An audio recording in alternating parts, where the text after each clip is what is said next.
Hey guys, tonight we're taking a journey back in time, far beyond the concrete jungles and comfortable suburban sprawl of modern America. We're heading to an ancient world, a place of dust and heat and the clang of steel. But we're not going to follow the kings or the generals tonight. Oh no. We're going to step into the massive, leathery hide of one of history's most terrifying and arguably most tragic instruments of war, the war elephant. Imagine waking up not in your cozy bed, but in a world where your very existence is defined by the whims of humans. A world where your immense strength and gentle nature are twisted into a weapon of mass destruction. You might think you're big and tough, but trust me, you probably wouldn't last 5 minutes as one of these magnificent, brutalized giants. So, before you get comfortable, take a moment to like the video and subscribe, but only if you genuinely enjoy what I do here. And if you're listening from somewhere, drop a comment with your location and local time. It's always wild to see where these stories reach. Now, dim the lights.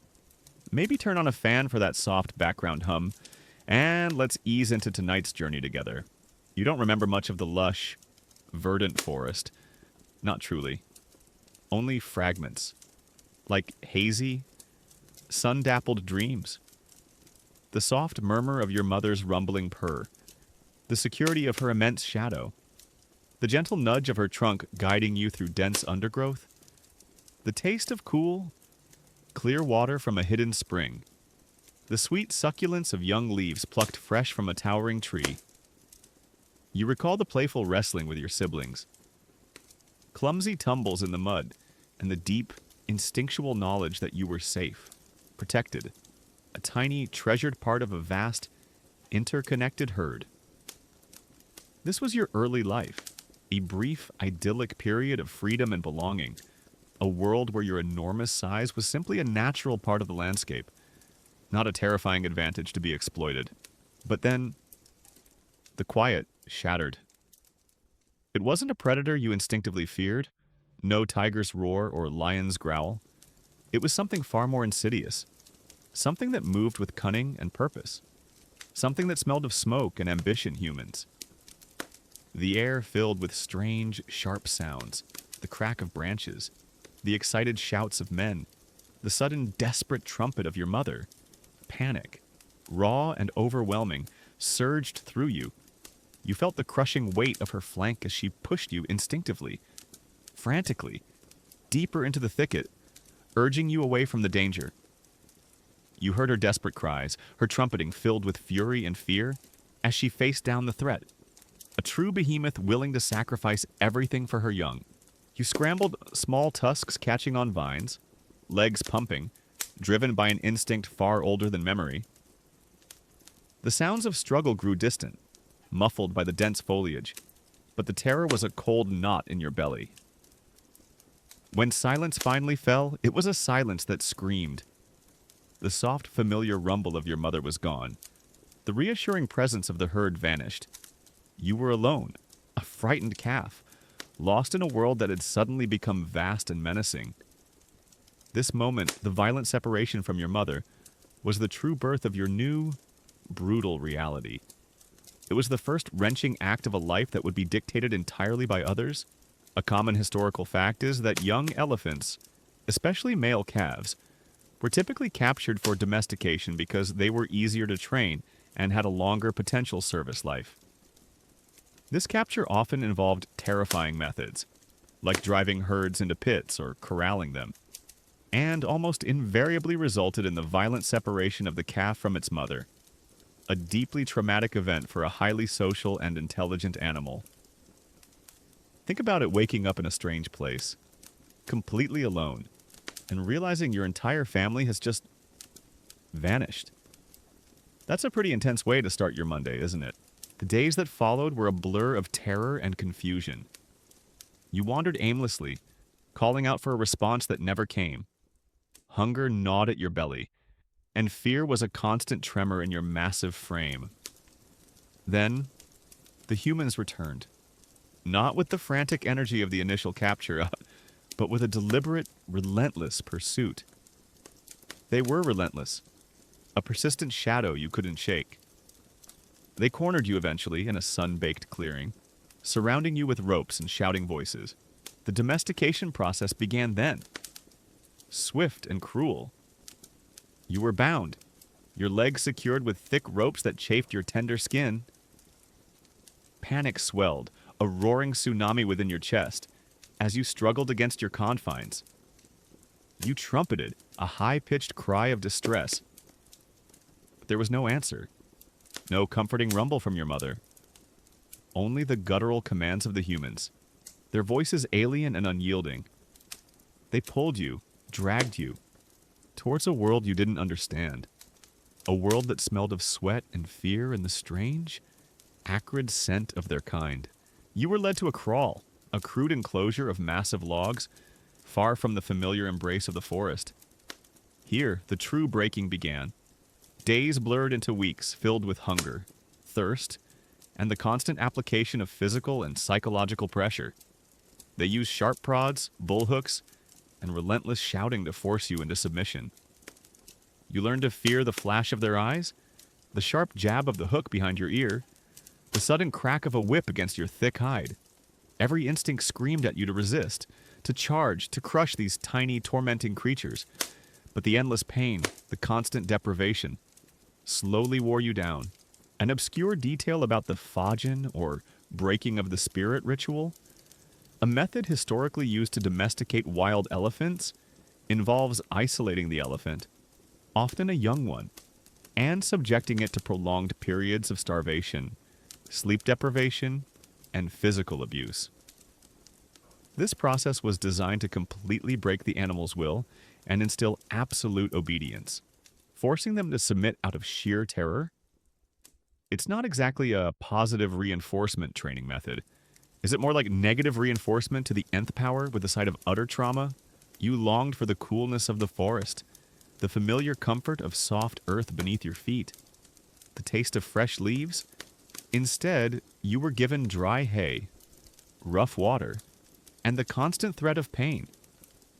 You were taught to respond to commands. Simple words that, at first, meant nothing, but then, slowly, agonizingly, became associated with either the cessation of pain or the arrival of a meager reward.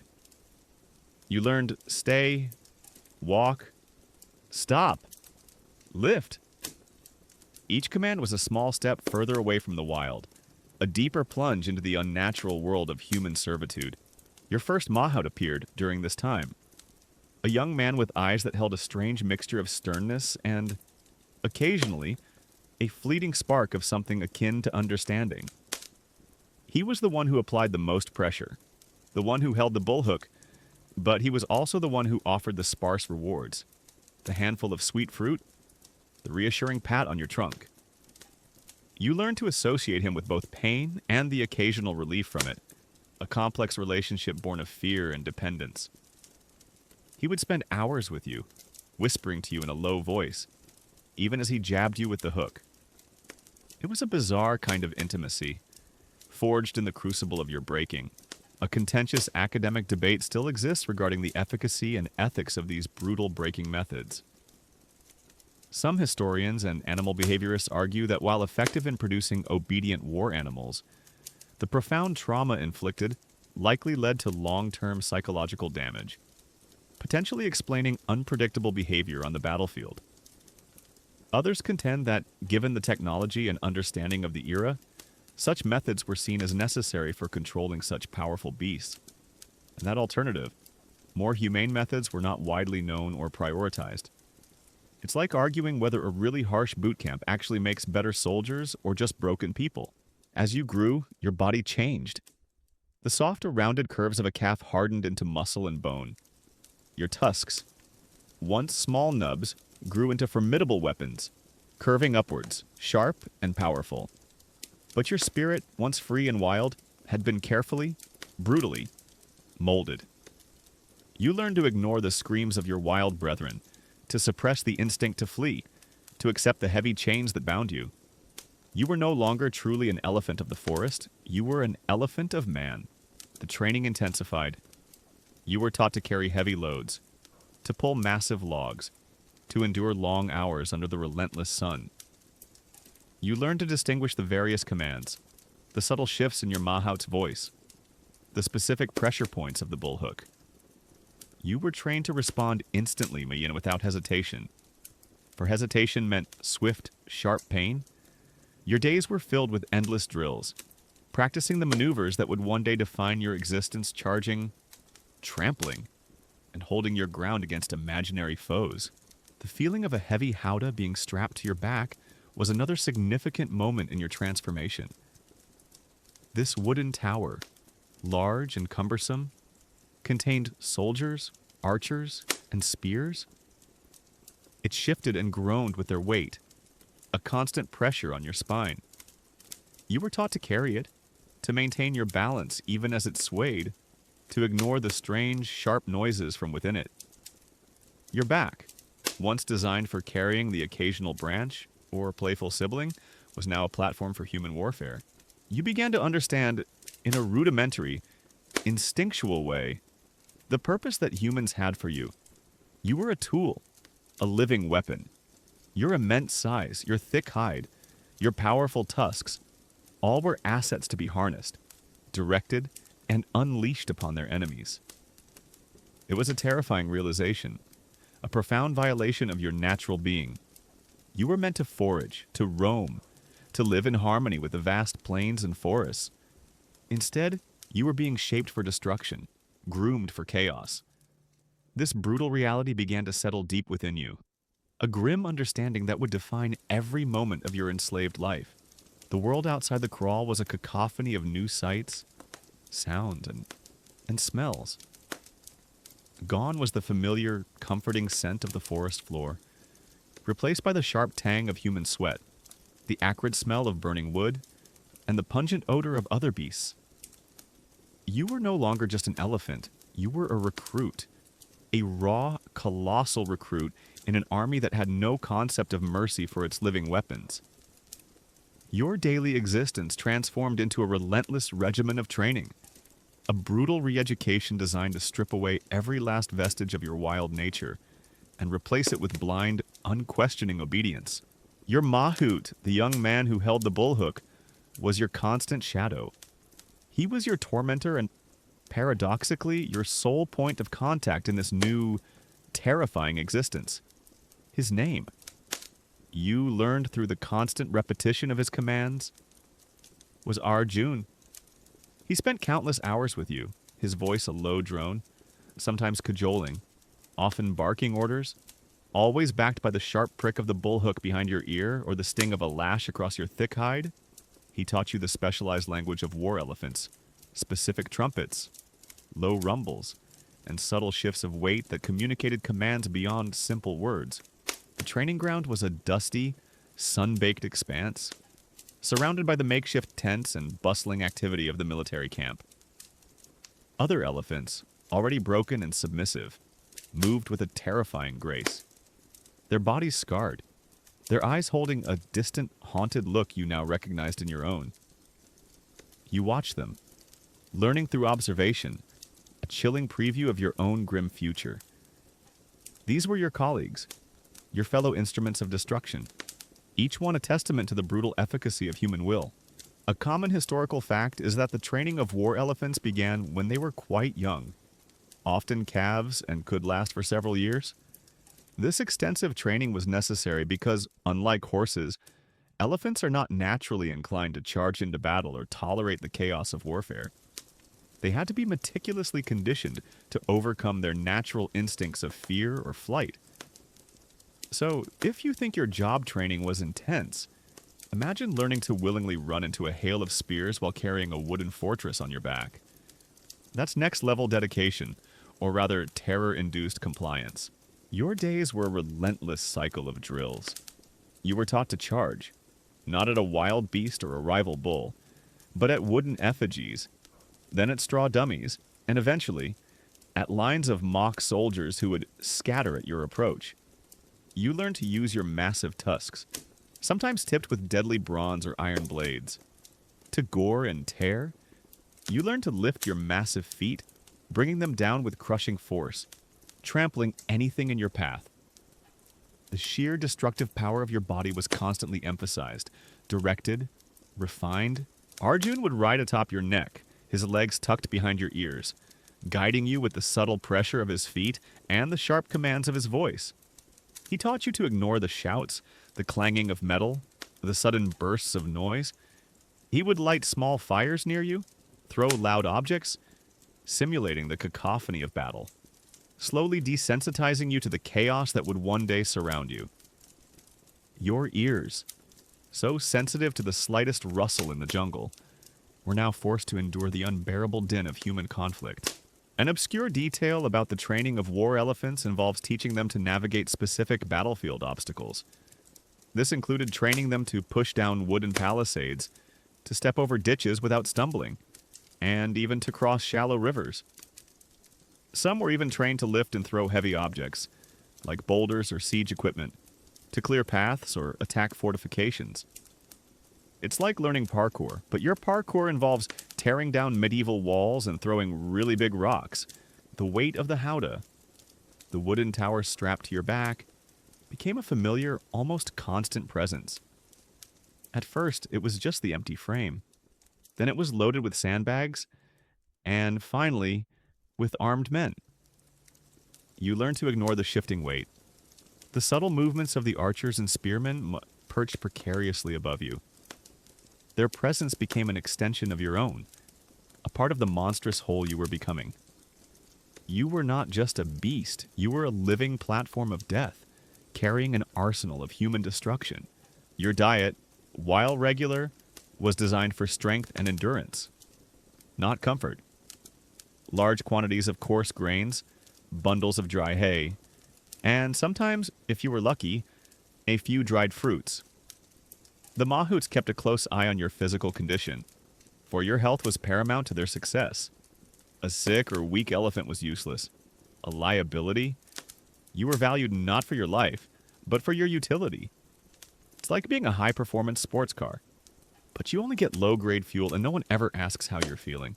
A persistent academic debate among historians and animal ethicists is the true extent to which elephants, known for their intelligence and complex social structures, could ever be truly broken, or if their obedience was always tinged with a deep-seated trauma and suppressed rebellion. Some argue that despite the harsh methods, elephants could form bonds with their mahouts and act out of learned cooperation, while others contend that their participation in warfare was solely driven by overwhelming fear and the absence of any other choice. It's like asking if a really dedicated employee is truly passionate about their job, or if they just really need that paycheck. You were taught to identify enemy standards and banners, to charge towards them with a terrifying bellow. You learned to distinguish the sounds of friendly trumpets from enemy ones. A crucial distinction in the chaos of battle. You were conditioned to be fearless, or at least to suppress your natural fear, overriding it with the learned response of aggressive forward momentum. The humans understood your power lay not just in your physical might, but in your ability to instill sheer terror in their foes. The transition from a wild, free-ranging elephant to a disciplined, weaponized behemoth was agonizingly slow and brutally thorough. Every instinct, every natural inclination was systematically suppressed. Your gentle nature, your intelligence, your inherent desire for peace, all were ground down by the relentless demands of your trainers. You became a creature of commands, a puppet of human will. Your vast strength a tool for their ambition. You were no longer the playful calf exploring a vibrant forest. You were a trained killer, a walking engine of destruction. Your tusks, once used for foraging, were now meant for goring. Your feet, once used for roaming, were now meant for crushing. Your trumpeting, once a call to your herd, was now a battle cry designed to shatter enemy morale. This was your new reality, forged in pain and fear, a brutal testament to humanity's capacity to bend even the most magnificent of creatures to its will. And as the sun dipped below the horizon, casting long, menacing shadows across the training grounds, you stood there, a massive silhouette against the dying light. Your body ached, your mind was weary, but you moved with the practiced ease of a trained warrior. The wildness had been meticulously, painfully, extracted from you, leaving behind a creature ready for war. The next step was the battlefield itself, a place where your brutal reality would truly be put to the ultimate test. The training grounds, with their endless drills and simulated chaos, were merely a prelude. The true test, the brutal culmination of your forced transformation, awaited you on the battlefield. The transition from the relative safety of the camp to the raw, visceral reality of war was abrupt and terrifying. One day you were charging at straw dummies, the next, you were surrounded by the very sensory overload your mahout had attempted to prepare you for, but magnified 1,000-fold. The journey to the battlefield was a grueling ordeal in itself. You marched for days, sometimes weeks, across varied terrains, dusty plains that baked under the relentless sun, rocky passes that chafed your tender footpads, and muddy river crossings that pulled at your massive legs. The rhythmic plod of your heavy feet became a constant, monotonous drumbeat, occasionally broken by the sharp crack of Arjun's bullhook urging you onward. You felt the constant ache in your powerful leg muscles, the stiffness in your joints, and the relentless, gnawing thirst that water rations could barely slake. The air on the march began to change. It wasn't just the dust kicked up by thousands of marching feet, it was a subtle metallic scent, faint at first, then growing stronger. More pungent, the unmistakable odor of impending conflict. You heard the distant, muffled sounds of a vast army on the move, the creak of supply wagons, the shouts of officers, the occasional bray of a mule, and the low, guttural murmur of thousands of human voices. Your sensitive ears, accustomed to the subtle whispers of the wind, were now assaulted by this unending symphony of war. A common historical fact is that the logistical challenges of moving ancient armies, especially those with war elephants, were immense. Providing enough food and water for these colossal animals was a monumental task, often requiring vast supply trains that moved at a slow pace. This meant long, arduous marches where both soldiers and elephants endured significant hardship before even reaching the battle. So, if you think your commute is long, imagine walking for weeks with thousands of your closest friends, all while carrying a small wooden house on your back. As you neared the contested ground, the sensory assault intensified. The ground began to vibrate with the distant thunder of thousands of hooves and marching feet. The metallic tang in the air grew sharper, mingling with the acrid scent of fear, human and animal. You saw the nervous energy in Arjun's eyes, felt the subtle tightening of his grip on the bullhook. Even the usually stoic war horses around you snorted and shied, sensing the approaching storm. Then, you saw it. The enemy formation, a vast undulating line of humanity stretching across the landscape, their standards fluttering in the wind, their spears glinting like 1,000 tiny needles. They looked impossibly small from your elevated position, yet their sheer numbers, their unified front, spoke of immense, terrifying power. Your instincts, suppressed for so long, screamed at you to flee, to turn and run from this unnatural confrontation. But Arjun's commands, backed by the insistent prick of the hook, forced you forward, step by reluctant step.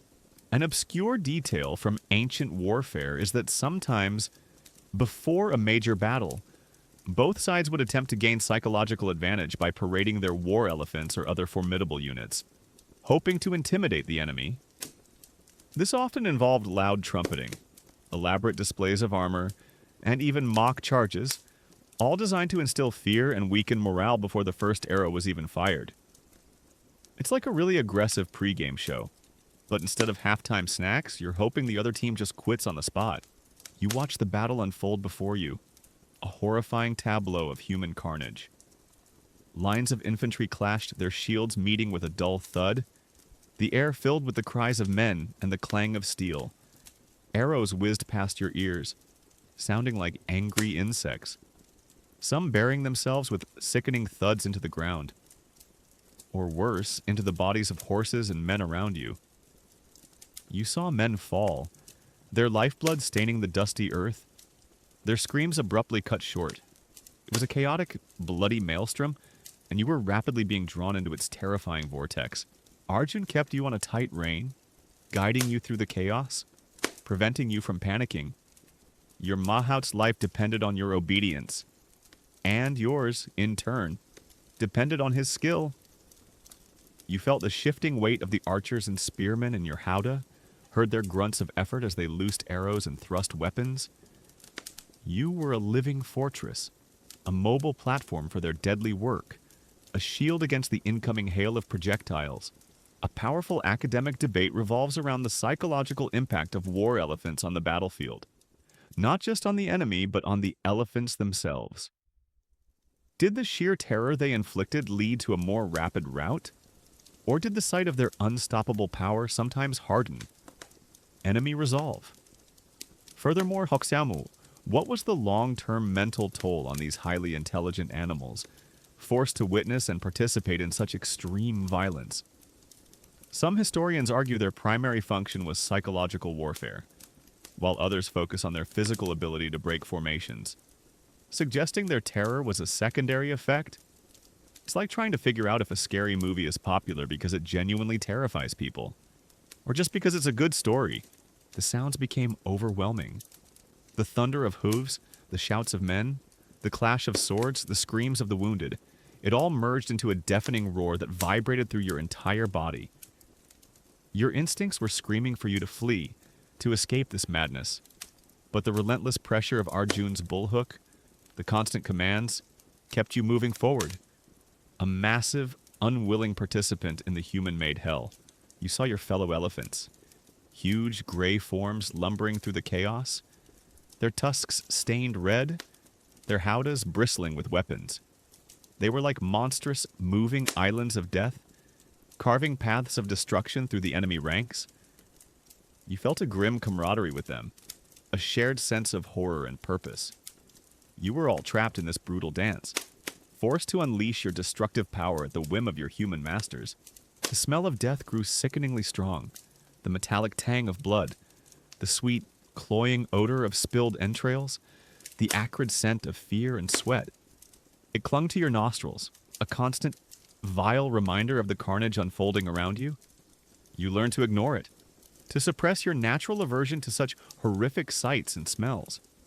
Your natural instincts as an animal, to shy away from blood and violence, were completely overridden by years of brutal training. You had to witness men being trampled under your massive feet, their bones crunching with a sickening sound. You saw them gored by your tusks, their cries cut short by the brutal impact. It was not a conscious act of malice, but the unavoidable consequence of your monstrous purpose. You were a weapon, and weapons did not distinguish between friend and foe, only between what was in the way and what was not. The experience was traumatizing in a way no training could ever fully prepare you for. The drills were mock battles. This was real, raw, horrifying. The blood was real. The screams were real. The fear was real. And you were at its very center, a gigantic, unwilling participant in a brutal ballet of death. Your senses were overloaded, your mind reeling from the sheer scale of the horror. Yet, you continued to obey, a slave to the will of Arjun and the men in your howdah. The brutality of the battlefield was absolute. There was no mercy, no quarter given. You saw men fight with desperation, their faces contorted in masks of fear and rage. You witnessed acts of incredible courage and unspeakable cruelty.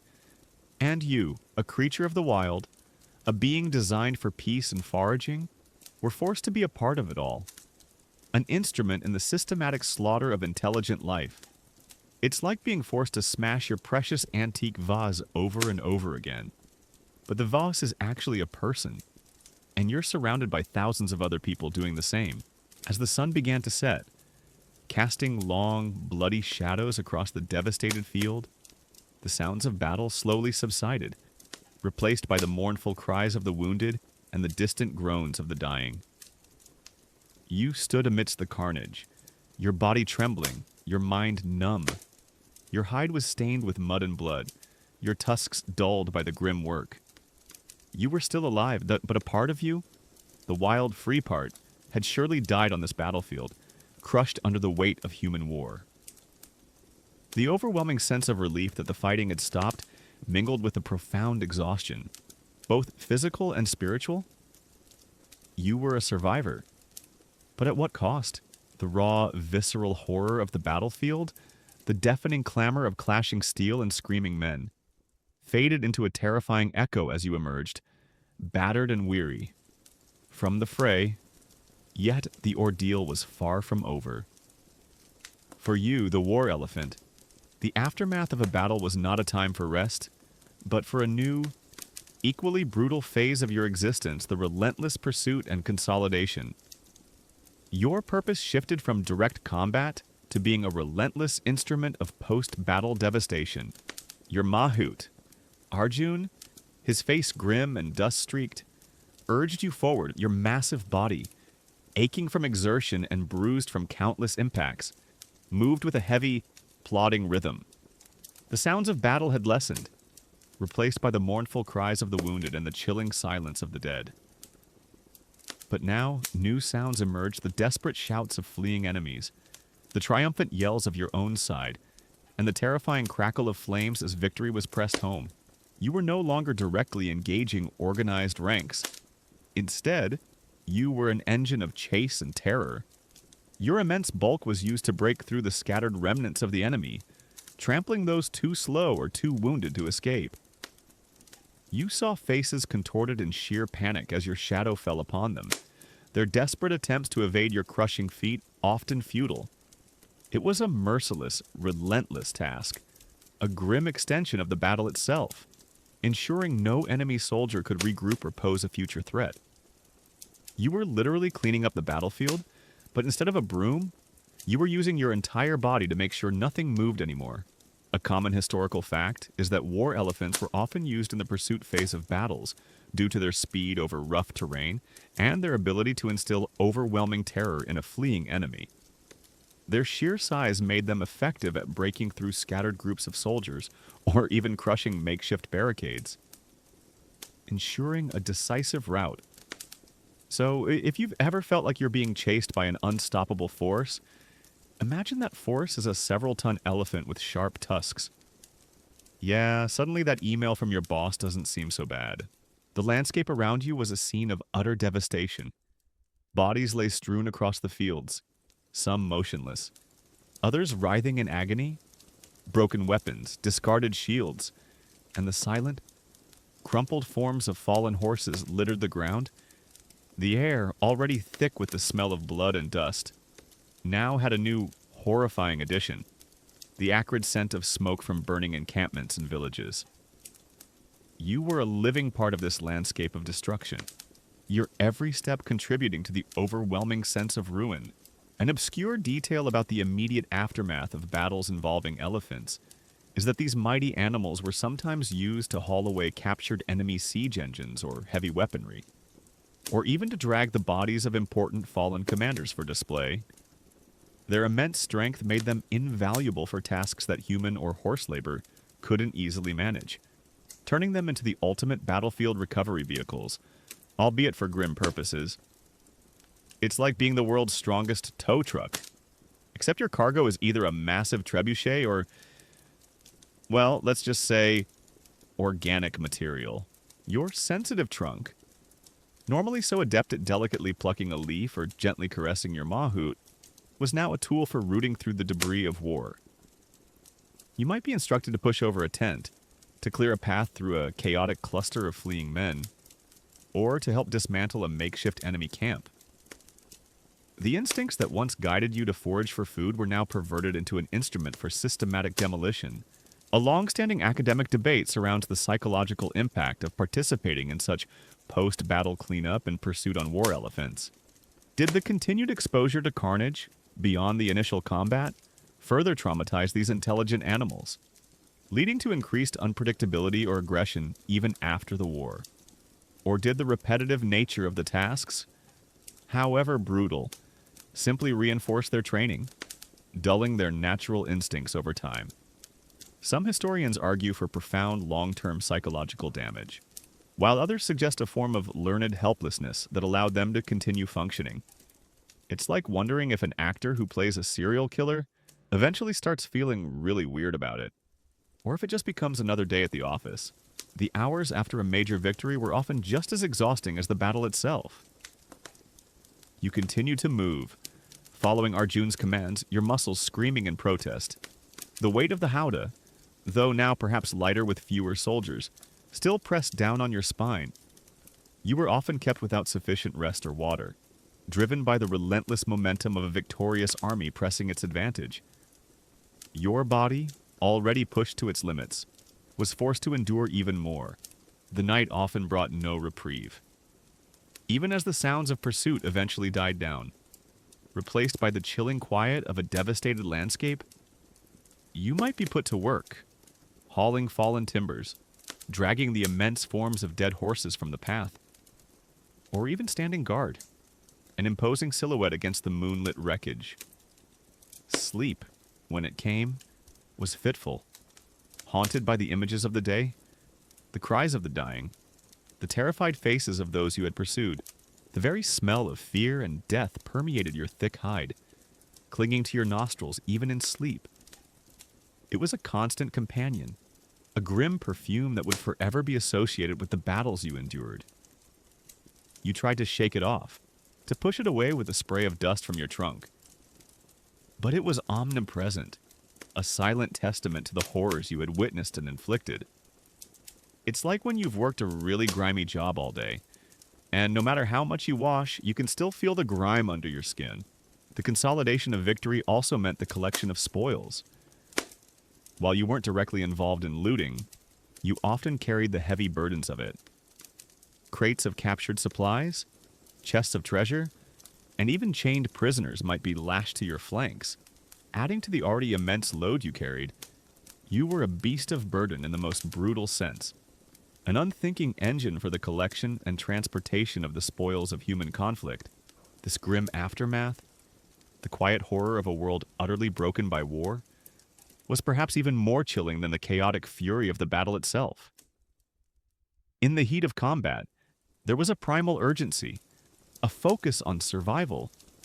In the aftermath, there was only the cold, stark reality of destruction, the silence of countless lives extinguished, and your own weary, aching body, an enduring monument to the brutal effectiveness of humanity's chosen instrument of war. You were a living testament to victory, but a silent one, carrying the indelible scars of a conflict you never truly chose to be a part of. The sun would rise again, illuminating the same devastation, and you would be there, a stoic giant, ready for whatever grim task the next day demanded. The dust of battle eventually settled, and the screams of the dying faded into the groans of the wounded. For the human soldiers, there might be a brief period of celebration, a shared moment of grim triumph. But for you, the war elephant, the battle was never truly over. The immediate aftermath, filled with pursuit and consolidation, transitioned into a phase of enduring pain and deep psychological trauma. Your massive body, a living weapon, bore the brunt of the conflict, accumulating wounds both visible and invisible. Your thick, leathery hide, seemingly impervious to mere human blows, was in reality a canvas of injury. Splinters of broken spears, barbed arrowheads, and even the occasional fragment of a rock from a sling might be embedded deep within your flesh. Some wounds were shallow, bleeding freely but ultimately superficial.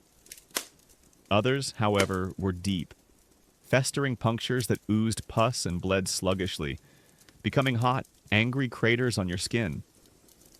Each movement, each shift of your colossal weight, sent searing pain radiating through your muscles. It's like getting a paper cut, but the paper cut is actually a deep gash from a medieval weapon, and you have like 500 of them. Arjun, your mahout, would inspect your wounds with a practiced, detached eye. His touch was not gentle, but practical. He would probe the gashes, pull out embedded splinters with a grunt of effort, and apply crude poultices made of herbs and mud. The process was agonizing, your low rumbles of discomfort ignored as he worked to preserve his living weapon. Sometimes a wound would be too deep, too infected, requiring more drastic measures. You would feel the searing pain of a heated iron applied to the flesh, designed to cauterize the wound and prevent further infection. A brutal but often necessary act in an age devoid of effective medicine. A common historical fact is that ancient armies had rudimentary veterinary care for their war elephants. Injuries from battle, such as embedded projectiles or cuts from weapons, were often treated with basic herbal remedies, cauterization, and sometimes even primitive stitching. However, infections were rampant due to unhygienic conditions, and many elephants would succumb to their wounds days or weeks after a battle, not from the initial impact. So, while they tried to patch you up, it was definitely not with the benefit of antibiotics or even sterile wipes. The pain was a constant companion. It throbbed with every heartbeat, a dull ache that intensified with every step, every charge. You learned to suppress your cries, to endure the discomfort in silence, for any sign of weakness might lead to harsher treatment, or worse, being deemed unfit for further service. You were a tool, and a broken tool was discarded. Beyond the physical, there was the unseen damage, the wounds etched deep into your mind, the cacophony of battle, the screams, the clash of steel, the thunder of hooves, the trumpeting of terrified elephants, replayed in your mind during the brief, fitful moments of rest. You would twitch in your sleep, your massive legs churning as if still trampling unseen foes. The smell of blood and fear, a scent that now permeated your very being, would cling to your senses. Even when there was no immediate battle, it's like having the most intense, visceral nightmares. But you can never actually wake up from them because they're based on your daily reality. An obscure detail related to the psychological trauma of war elephants is anecdotal evidence, passed down through historical texts, of elephants exhibiting behaviors akin to what we might now call post-traumatic stress. This included sudden, unpredictable aggression, a refusal to eat, or a profound listlessness and depression when not in battle. These animals, despite their immense size, were highly sensitive and intelligent, and the constant exposure to violence undoubtedly took a severe mental toll. It's a heartbreaking thought, isn't it, that even these mighty beasts could carry such deep, invisible scars? The sounds of war became triggers. A sudden loud noise, a distant shout, even the familiar clang of a blacksmith's hammer could send a jolt of panic through your massive frame. Your heart would pound, your breathing would quicken, and your mind would instinctively prepare for another charge. Another confrontation with death? This was the insidious nature of trauma, a persistent shadow that followed you long after the immediate danger had passed. A significant academic debate among animal behaviorists and military historians is whether the madness or sudden, uncontrollable rampages, sometimes exhibited by war elephants on the battlefield, were primarily a result of direct injury, or a manifestation of extreme psychological distress and a breaking point from prolonged trauma. Some argue that a severe wound would naturally cause an animal to lash out blindly, while others propose that the cumulative stress of warfare could lead to a complete psychological breakdown, causing them to turn on friend and foe alike. It's like trying to figure out if someone's outburst is because they stepped on a Lego or because they've had a really, really bad week or several years. In your case, you developed a heightened sense of vigilance, a constant state of readiness. Even in moments of apparent calm, your ears were always listening, your trunk testing the air for any hint of danger. The world became a place of perpetual threat, and your massive body, once a source of strength and comfort, was now a constant reminder of the violence it was designed to inflict and endure. The sight of other injured elephants, their bodies scarred, their movements stiff, served as a grim mirror. You saw your own future in their slow, pained steps, their dulled eyes. You were all part of the same brutal fraternity, bound by shared trauma and the relentless demands of your human masters. There was a silent understanding among you, a shared weariness that transcended species. The days after a battle were a brutal recovery. You were often denied the quiet solitude needed to process the horrors you had witnessed. Instead, you were immediately put to work, hauling spoils, moving equipment, marching to the next objective. Your body, aching and exhausted, was given no true respite. The physical pain mingled with the mental anguish, creating a constant, grinding agony that was simply your new normal. The memory of the wild, of the gentle, peaceful life you once knew, became a fading dream, almost too beautiful to recall without an accompanying pang of loss. It was a stark contrast to the brutal reality of your present, a life consumed by the grim demands of human warfare. You were a magnificent creature, born for grandeur and a long, free existence, yet condemned to a life of forced violence and unending pain. And as the sun set, casting long, mournful shadows across your scarred hide, you carried the invisible weight of your broken spirit, a silent testament to the brutal reality of being a war elephant. The battles, with their searing pain and psychological torment, were only one facet of your brutal existence. Between the clashes of steel and the thunder of hooves lay the grueling, soul-crushing reality of constant movement. You were a living, breathing engine of war, and war required relentless marching. Day after day, week after week, you were driven across vast distances, through unforgiving landscapes. Your immense body pushed to its absolute limits. The concept of a stable home, of a familiar resting place, was alien to you. Your home was wherever the army chose to make camp for the night. A dusty field, a muddy riverbank, a windswept plateau. Each morning, before the first rays of the sun could properly warm the earth, you were roused. Arjun's prod, a sharp command, and the insistent pressure of his feet behind your ears would signal the beginning of yet another endless trek. You would feel the familiar groan of your mighty muscles as you rose, the stiffness in your joints protesting the early start. The pace of the march was relentless. You moved with the slow, powerful stride of an elephant, but that stride was sustained for hours on end, without true rest. You carried the heavy howdah, sometimes filled with soldiers, sometimes with supplies, its weight pressing down on your spine, chafing your skin, your massive feet, designed for the soft earth of the jungle, pounded against hard-packed dirt, sharp stones, and abrasive sand. Each step was a testament to endurance, a battle against the accumulating fatigue that settled deep within your bones. It's like being on a never-ending cross-country hike, but you're carrying a small house on your back, and your backpack is full of heavily armed people who really don't care about your sore feet. A common historical fact is that one of the biggest challenges for ancient armies utilizing war elephants was the sheer logistical nightmare of feeding and watering them on long marches. An adult elephant can consume hundreds of pounds of fodder and many gallons of water daily, making it incredibly difficult to sustain a large elephant corps when moving through barren or unfamiliar territory. This often led to elephants enduring periods of severe hunger and thirst during campaigns, directly impacting their health and combat effectiveness. So, if you've ever run out of snacks on a road trip, imagine if your snack was a small tree, and you hadn't seen one for days. The terrain itself became a tormentor. You plodded through thick mud after a rain, your massive feet sinking deep, each lift a colossal effort. You navigated rocky mountain passes, the jagged stones bruising your foot pads, threatening a stumble that could send you tumbling down a steep incline. You endured scorching deserts, the sun beating down mercilessly, raising the dust into choking clouds and baking your leathery hide.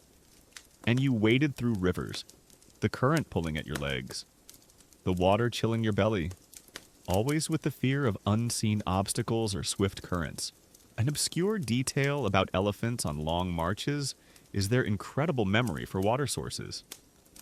Mahouts often relied on their elephants' innate ability to find hidden springs or wells, especially in arid regions, making them invaluable guides for an army's survival. However, if these sources were dry or tainted, the elephants suffered immensely, sometimes even more than the humans, due to their greater need for hydration. It's like having a built-in GPS for water, but sometimes the map is wrong and you end up really, really parched. Food and water were constant preoccupations. You would be given meager rations, often insufficient to sustain your massive body, bundles of dry hay, perhaps a few handfuls of grain, and meager buckets of water that barely touched the sides of your stomach. The pangs of hunger were a dull, persistent ache. The sensation of thirst, a constant dryness in your throat. You would instinctively reach your trunk out for any edible foliage along the path, only to be sharply reminded by Arjun's hook that your focus must remain on the march. A continuous academic debate among historians and military strategists is the cost-benefit analysis of maintaining war elephants on long campaigns.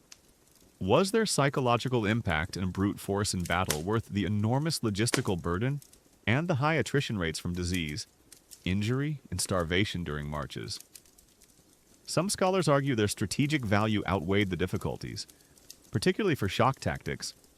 Others contend that lighter, faster cavalry often proved more adaptable and sustainable in the long run. It's like arguing whether owning a super expensive, high-maintenance sports car is worth it for the occasional joyride, especially if that joyride involves crashing it. Sleep, when it came, was often short and restless. You might collapse onto the hard ground, your body aching, only to be roused hours later for another segment of the march. The sounds of the camp, the snoring of soldiers, the whinnying of horses, the distant calls of sentries, filtered into your half-sleep.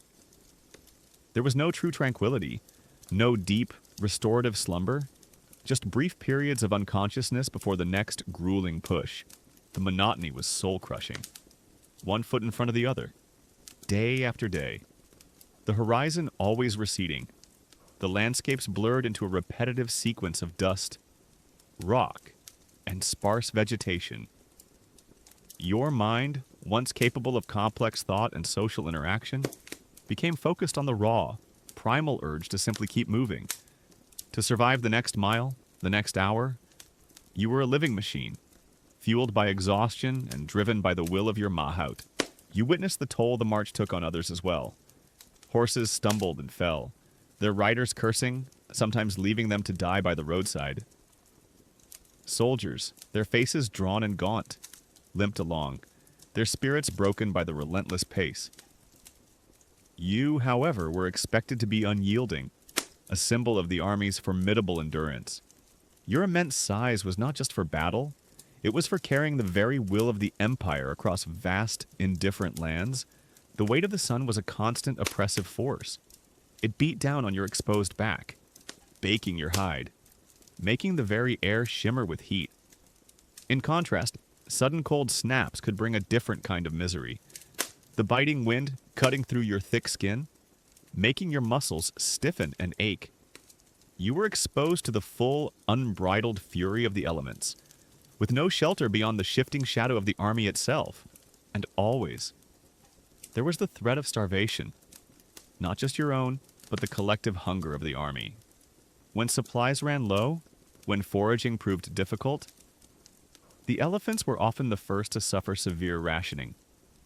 You felt the weakness creep into your powerful limbs, the desperate longing for a full belly, a deep drink of fresh water. You were a living, breathing testament to the brutal realities of ancient logistics. A colossal beast whose very existence depended on the precarious balance of supply and demand. The endless march was not just a means to an end, it was a brutal reality in itself, a constant test of endurance that broke bodies and spirits alike. You were not just a war elephant, you were a nomad of destruction, forever moving, forever burdened, forever driven by the relentless, insatiable demands of human warfare. And as the sun would finally set, casting long, weary shadows across the endless road, you knew that tomorrow would bring only more of the same. Another grueling day of putting one massive foot in front of the other. The relentless marching and the brutal realities of battle were constant threats. But a new, more insidious danger began to emerge on the battlefield, one that played directly on your deep-seated instincts of fear and self-preservation. As human warfare evolved, so too did the methods of combating your terrifying presence. New weapons and tactics designed specifically to counter war elephants began to appear. turning your once unassailable strength into a potential liability, and sometimes even a weapon against your own army. You first encountered it as a strange, high-pitched whistling sound, followed by a sharp, searing pain. Fires were suddenly, deliberately being set. Not the controlled campfires you were used to, but raging infernos, often deliberately ignited in your path. The smell of burning wood and flesh, the intense heat radiating against your thick hide, instinctively sent a jolt of primal terror through your massive frame. Your natural instinct was to flee from fire, to avoid the searing flames that could burn your sensitive trunk and feet. But Arjun's commands, backed by the sharp prod of his bullhook, would try to force you through the inferno. An agonizing conflict between learned obedience and overwhelming primal fear. It's like being forced to run through a giant flaming hoop, but the hoop is also actively trying to incinerate you, and your trainer is yelling at you to just do it. Then came the caltrops. Small, sharp, iron spikes, scattered expertly across the ground, designed to pierce your soft footpads. You'd feel a sudden, agonizing jolt as one buried itself deep into your flesh, sending searing pain radiating up your leg. Your powerful, crushing stride would falter, and you would trumpet in agony, trying to lift your injured foot. But Arjun's relentless commands would force you to limp onward, your weight pressing the spike deeper. The thought of stepping on one of these unseen horrors became a constant, lurking dread with every single step you took on a new battlefield. A common historical fact is that various anti-elephant tactics evolved over time, including the widespread use of caltrops, often disguised or hidden to injure their sensitive feet. Another common tactic was the use of fire, either by setting ablaze obstacles or by deploying flaming projectiles. As elephants are naturally wary of fire, these methods were surprisingly effective in disrupting elephant charges and causing panic. So, if you think tripping on a curb is bad, imagine if that curb was made of sharpened metal spikes, and you literally couldn't see it until it was too late. The sound of screaming pigs, deliberately set loose and covered in pitch and set alight, was another terrifying experience. The high-pitched squeals of the burning animals, driven by unimaginable pain, were enough to send a wave of profound panic through the largest elephant. Your sensitive ears would be assaulted by the horrifying din, and your powerful legs would instinctively want to turn and flee from the maddening sound. This was a direct assault on your psyche, a tactic designed to exploit your natural fear of small, fast-moving, screaming creatures, turning your own instincts against you. An obscure detail about anti-elephant warfare is the use of specialized elephant hunters, or units armed with long, sharp pikes, specifically trained to target the vulnerable undersides of elephants or to hamstring them. These units, though often taking heavy casualties, could sometimes bring down even the largest elephants, turning the tide of a battle. Imagine being an unstoppable tank, but there's a specialized, highly motivated group of tiny humans whose sole purpose is to jam spears into your soft spots. Not a fun day at the office. This engineered fear sometimes turned you into a runaway engine of destruction. Overwhelmed by panic, by the searing pain of caltrops, or by the maddening sound of burning pigs, your immense bulk could become uncontrollable.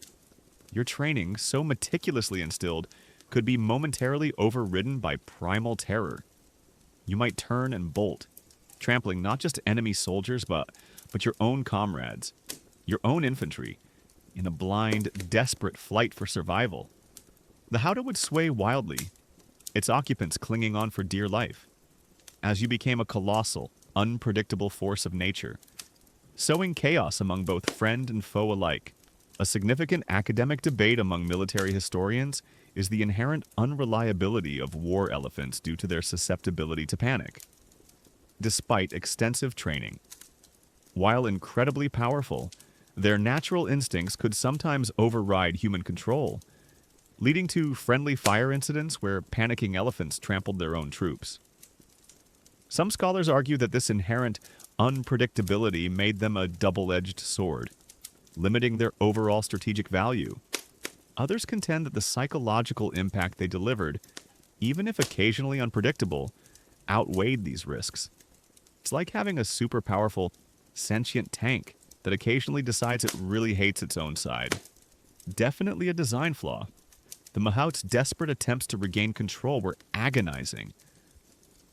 Arjun would shout commands, his voice strained with fear and frustration, his bullhook jabbing relentlessly, trying to reassert his dominance over your terrified, instinct-driven rampage. You felt the sharp pain, the familiar sting of the hook, but it was often overwhelmed by the deeper, more profound terror of the fire. The caltrops, or the screaming pigs. The bond forged through years of training, a bond built on fear and reliance. Frayed under the immense pressure of battlefield chaos, you learn to associate certain sounds, certain smells with these new horrors. The sizzle of burning pitch, the high-pitched shriek of a pig, the unseen glint of scattered spikes. These became triggers for a profound, instinctive dread. Even when not explicitly present, the memory of them would send shivers through your massive body. A constant, low-level hum of anxiety that never truly left you. The ultimate irony was that your very effectiveness as a weapon could be turned against you. Your immense size and terrifying power, once your greatest asset, now made you a larger target, a more obvious objective for these specialized anti-elephant tactics. You were a magnificent, living engine of war, but you were also a giant, vulnerable target, constantly susceptible to the cunning ingenuity of human fear. After such a terrifying incident, your treatment back at camp would be harsh. Arjun, perhaps bruised or injured from your rampage, would be stern, his voice colder than usual. You would be restrained more tightly, your feet perhaps chained for longer periods, a punishment for your uncontrollable panic. The humans saw it not as terror, but as a failure of training, a breakdown of obedience. You were expected to be a machine, devoid of fear. Even when faced with the most horrifying and unnatural threats, the psychological toll of these experiences was immense. You were forced to fight not just external enemies, but your own deep-seated instincts. The battlefield became a place of constant, agonizing internal conflict, where your natural desire for self-preservation battled against years of brutal conditioning. And as the sun would set, casting long, dark shadows across your weary body, you carried the invisible scars of this profound internal struggle, forever haunted by the terrifying ingenuity of human fear. The battlefield, with its clashing steel and terrifying anti-elephant tactics, was a direct and personal horror. But there was another equally brutal aspect of your service, one that transformed you from a direct combatant into a living engine of mass destruction and urban devastation. This was the grim reality of sieges, where your immense power was turned not against individual soldiers, but against the very foundations of human habitation, bringing down walls and shattering the lives within. You remember the long, arduous marches that preceded these sieges. Weeks, sometimes months, spent trudging towards a distant, walled city. The air would grow thick with the smell of anticipation, a different kind of tension than the open battlefield. As you neared the target, the ground would often become churned and muddy, scarred by the movement of vast siege engines, catapults, trebuchets, and rams that were, in their own way, your mechanical brethren in the art of destruction. You were the organic equivalent, a living, breathing battering ram. Your first sight of a besieged city was always awe-inspiring, even terrifying. The towering walls, often made of rough-hewn stone, seemed impregnable, reaching towards the sky like defiant fists. But your Mahout, Arjun, would guide you closer. His commands resolute. His focus fixed on the weakest points of these colossal defenses. You would be directed towards the main gates, or perhaps a section of wall weakened by prior bombardment. The sounds would change too, less the cries of battle, more the ominous creak of siege engines, the dull thud of rocks hitting stone, and the distant, muffled screams from within the besieged city. It's like being asked to demolish a very, very large and angry building. But the building can also throw things at you and has people screaming inside. Not exactly a typical construction job, is it? A common historical fact is that war elephants were invaluable assets during sieges, primarily for breaching fortified gates or weakening sections of walls. Their sheer brute force could splinter heavy timber doors, dislodge stones, or even push over smaller defensive structures, creating vital entry points for the attacking infantry. They were essentially the ancient world's specialized breaching units, capable of tasks no other animal or early machine could easily accomplish. So, if you've ever struggled with a stubborn door, imagine if your solution was simply to run through it with a few tons of muscle and ivory. The attack on the city walls was a sensory overload of a different kind.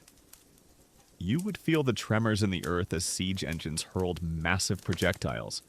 The air would fill with dust and debris, obscuring your vision, making your eyes sting. The smell of burning wood and pitch torches would be overpowering, mingling with the scent of fear radiating from within the walls, and the sound, the thunderous impact of your own massive head and tusks against thick timber, the screech of splintering wood, the crunch of dislodged stone, and the desperate, high-pitched cries of the defenders above you, was a horrifying symphony of destruction. Arjun would urge you forward, time and again, against the stubborn resistance of the gates. You would brace your massive body, lower your head, and charge. The impact would shake your entire frame, sending vibrations through your tusks and skull. Splinters would fly, sometimes embedding themselves in your hide, but you would be driven by the relentless commands, the constant prick of the bullhook. You were a living siege engine, your natural instincts overridden by years of brutal training. Your immense power channeled into a singular, destructive purpose. An obscure detail about elephant usage in sieges involved not just breaking down gates, but also being used to create diversions. Sometimes, elephants would be paraded or even feign to attack one section of a wall to draw the defender's attention, while the main assault occurred elsewhere. This exploited their psychological impact even without direct contact, highlighting their value as a tool of strategic deception. It's like being the star of a really intense flash mob, but the goal of the flash mob is to distract from the actual heist happening around the corner. The defenders often tried desperate measures to repel you. Booming sounds, flaming arrows, boiling oil poured from above. These were the dangers you faced. You'd feel the splash of scalding liquid, hear the hiss as it hit your thick hide, smell the burning pitch. Instinct screamed at you to rear back, to flee from the pain and the danger.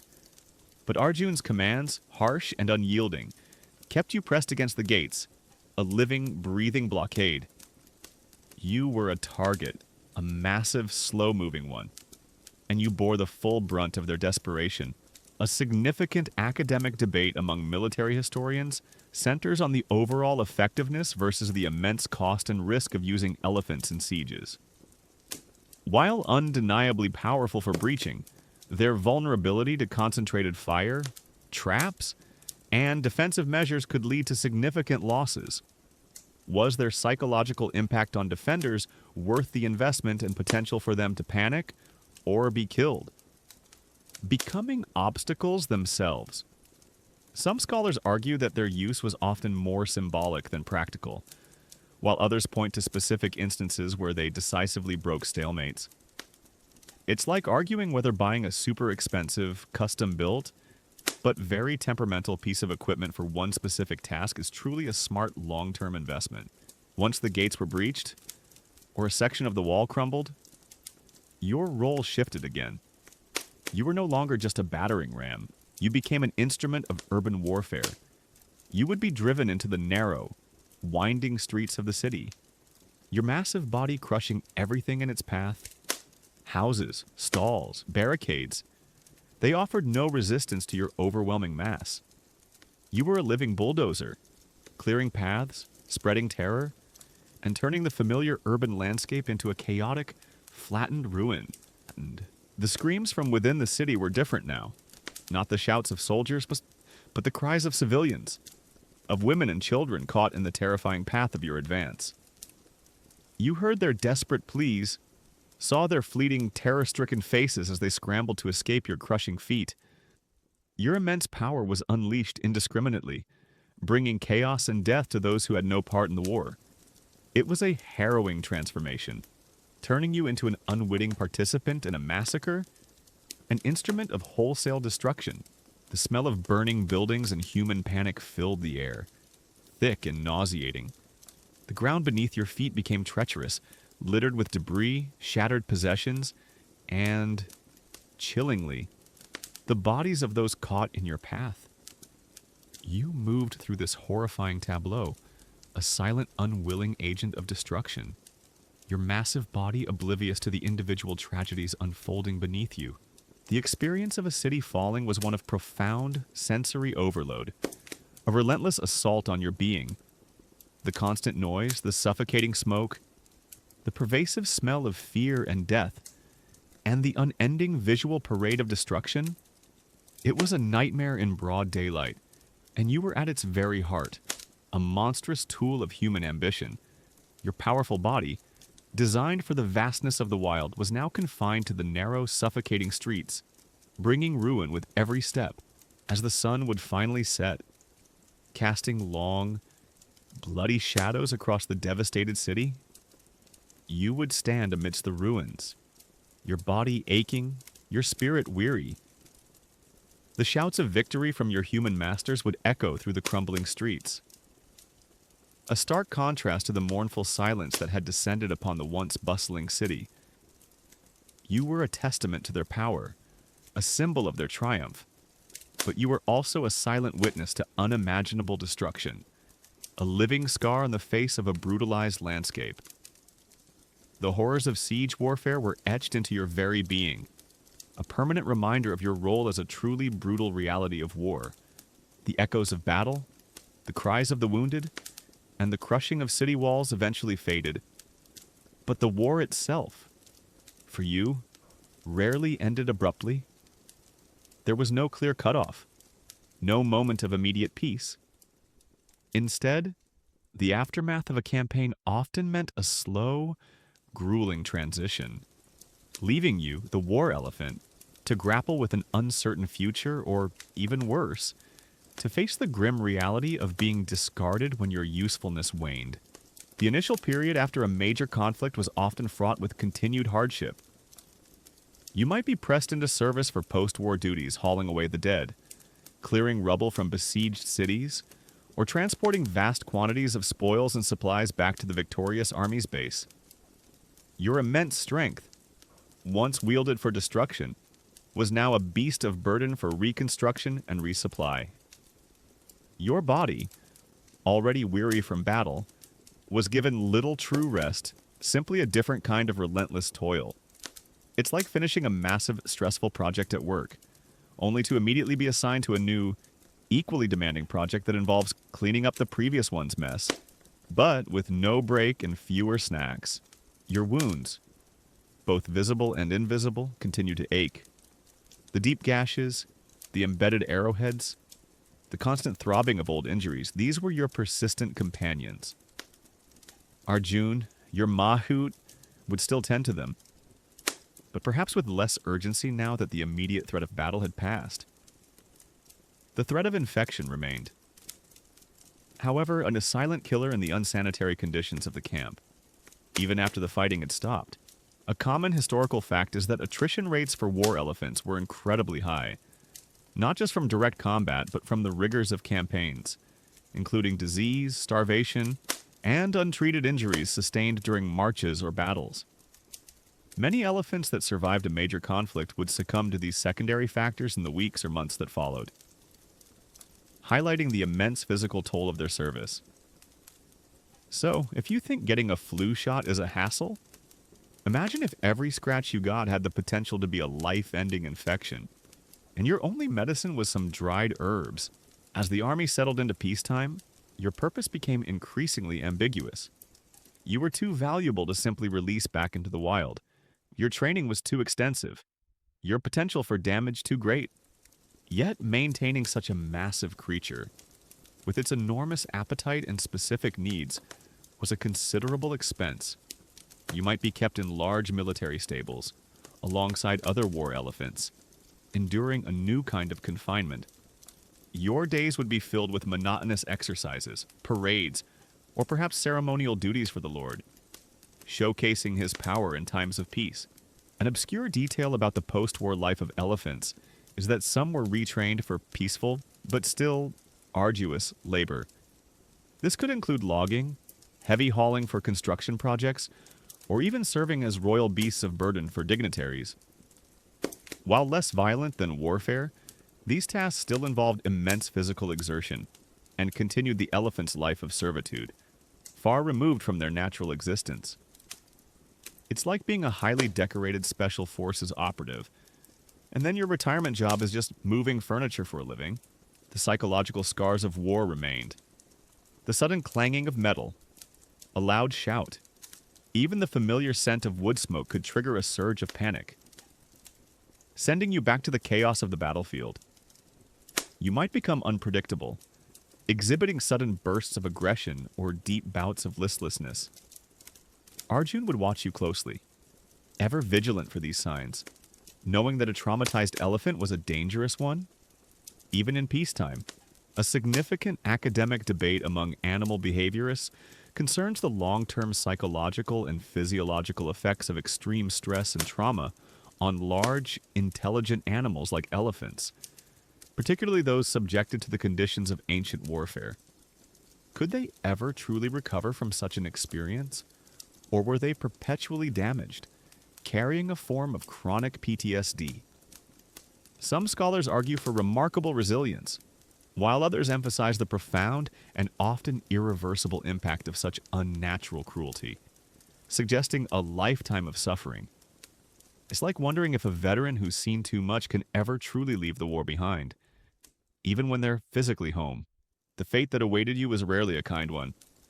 If you were still deemed fit, you might be deployed to other conflicts, sent to distant lands to fight for new masters. Your life would become a cycle of endless marches, brutal battles, and the quiet despair of the aftermath, until your body finally gave out. You were a weapon, and like any weapon, you were meant to be used until you broke. If you were too old, too injured, or simply too psychologically broken to be of further use, your end could be swift and unceremonious. You might be euthanized, a cruel mercy to spare the cost of your upkeep. Or in harsher circumstances, you might be simply abandoned, left to wander the wilderness with your injuries, a massive, vulnerable giant slowly succumbing to hunger, thirst, or opportunistic predators. Your years of loyal, terrifying service would be forgotten. Your immense sacrifice rendered meaningless. It's like being given a gold watch after 30 years of service. But the watch is actually a one-way ticket to a field where you'll probably starve. The thought of returning to the wild, the brief, hazy memories of your youth, might flicker in your mind. But the wild you remembered was gone, replaced by a world scarred by human conflict. And you, the war elephant, were no longer truly wild. Your instincts had been blunted, your body trained for an unnatural purpose. You were a creature caught between two worlds, truly belonging to neither. As the years passed, your immense body, once a symbol of fearsome power, became a testament to enduring suffering. Your hide would be crisscrossed with old scars, some faded, some still angry. A map of your brutal life. Your tusks, once sharp and gleaming, might be chipped or broken, worn down by countless impacts. Your eyes, once intelligent and watchful, might hold a profound weariness, a distant, haunted look that spoke of unspeakable horrors witnessed and inflicted. Your final moments, when they came, were likely solitary, whether from an unhealed wound festering, a slow decline from old age, or a final, deliberate act by your human masters. Your departure from this world would mirror much of your life quiet, unacknowledged, and a tragic testament to the brutal reality of being a war elephant, a living tool used and discarded by the whims of mankind. The years had carved their grim testament onto your immense form. Your once powerful stride had become a slow, ponderous shuffle, each step an effort against the relentless ache that permeated your massive joints. Your hide, once a smooth, formidable armor, was now a tapestry of old scars, some faded to silver, others still puckered and angry, mapping the brutal geography of your past battles. Your tusks, magnificent weapons in your prime, were chipped, worn, or even broken, testament to countless impacts against gates, shields, and the unforgiving earth. You were a living, breathing relic, a monument to a life of forced brutality, slowly succumbing to the inevitable truth, the end of a giant. The constant gnawing pain was your most faithful companion now. It wasn't the sharp, acute agony of a fresh spear wound, but a deep, chronic throb that never truly subsided. Arthritis, the relentless stiffness of age, had settled into your knees, your hips, your powerful neck. Every movement, every attempt to lie down or rise, was a Herculean effort, accompanied by deep, weary groans that no human could understand. You felt your immense strength slowly, inexorably, abandoning you, leaving you a shadow of your former terrifying self. It's like having every single joint in your body protest your existence, all day, every day, and your only option for relief is to just keep going. Arjun, your Mahot, was an old man himself now. His movements were slower, his voice raspy. He still tended to you. His hands now gentler, perhaps recognizing the shared weariness of age. But his eyes held a sadness you now understood. He, too, saw the inevitable. The once vibrant, dominant presence you held was diminishing, fading into a fragile vulnerability. You were no longer the terrifying war elephant. You were a burden, a shadow of past glory. A common historical fact, often overlooked, is the simple reality that large animals, even those as robust as elephants, eventually succumb to the infirmities of old age. In ancient times, without modern veterinary medicine, chronic conditions like severe arthritis, dental issues making it hard to eat, and failing eyesight would inevitably debilitate these magnificent creatures, rendering them unfit for work, let alone battle. So, while you might complain about needing reading glasses, imagine if eating became a painful, impossible task. Your diet became a struggle. Your teeth, worn down by years of grinding tough fodder, made chewing agonizing. You would try to pick through your meager rations, seeking out the softer hay, the less fibrous plants, but even those required immense effort. Hunger, a familiar foe from your younger days, returned with a new, cruel twist. The food was there, but your body was too broken to properly consume it. You were wasting away, your once proud bulk shrinking, your ribs becoming more prominent beneath your sagging hide.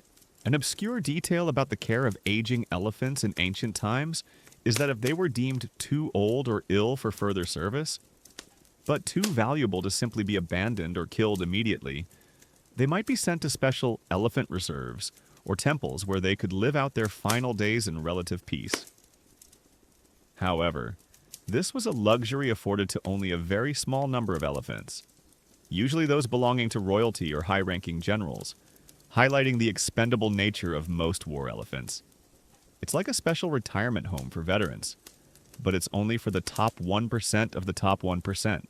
The mental scars, the trauma of battle, which had once manifested as sudden panic or aggression, had softened into a pervasive weariness. The nightmares still came, but they were less vivid, more like hazy, indistinct shadows. The sounds of war, when they reached your ears, were distant, muted, as if heard through a thick fog. You were retreating inward, your mind seeking refuge from the horrors of your past. A significant academic debate among animal behaviorists and historians centers on the concept of senescence, aging in animals like elephants when subjected to unnatural stressors like warfare. Did the constant trauma and physical strain accelerate their aging process, leading to a shorter lifespan and more severe age-related ailments compared to their wild counterparts? Or were there immense physical reserves capable of resisting such pressures for longer than expected? It's like wondering if a really stressful career takes years off your life, or if your underlying resilience helps you power through. Your eyes, once keen and intelligent, now held a deep, unblinking weariness. They reflected the quiet resignation that had settled upon you. You had seen enough. You had endured enough.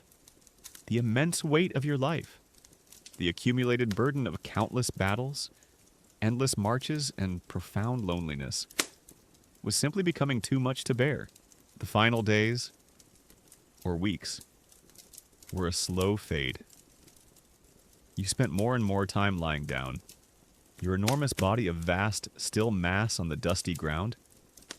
Arjun would bring you water, try to coax you to eat, his voice soft, almost pleading. You would respond with a low rumble, a gentle touch of your trunk, a silent farewell to the only human who had truly shared your brutal journey. You were letting go, slowly, peacefully, your powerful heart beginning its final, gentle beat.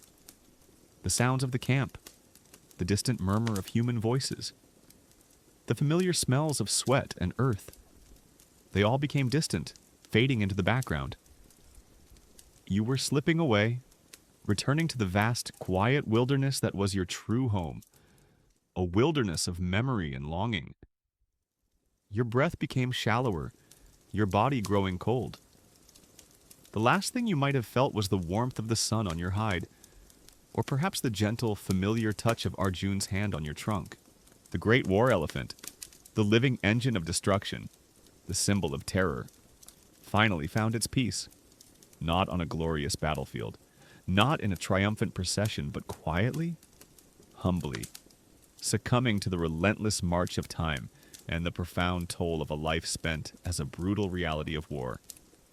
Your immense form would soon become one with the earth, a silent testament to the raw, unforgiving history you had lived. And so, we have come to the end of this tragic journey, an insight into the brutal life of a war elephant. As you lie down, wrapped in the softness of your warm blanket, imagine its heavy steps on the battlefield.